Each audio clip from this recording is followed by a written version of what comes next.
the last important bit of information between these two projectors is the MotoMod uses the phone speaker here at the top, so it kind of projects the sound into the room. So if it's like this, it'll project it up. If you're watching a movie on the ceiling, so it's like this, it'll project the sound this direction, whereas the Tank 4 uses the speaker here on the back side on the bottom.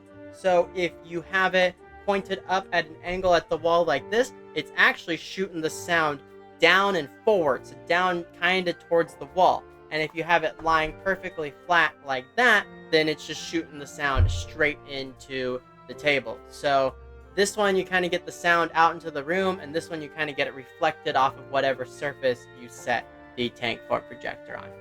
Alright, those are my final thoughts for the Tank 4 projector. It does work pretty well, and it is decently bright, and you can see the image fairly well with these super bright studio lights that I have on. So if I were to shut these off real quick, like this, now you can see the projection is much better, very bright. Like this, we have a whole lot of projected light here. Very powerful projector. But then when we turn these lights back on, you can still see the image the Tank 4 is projecting, even with this powerful backlighting. So that is all I have to say for this video. Have a great rest of your day or night or whatever time it is.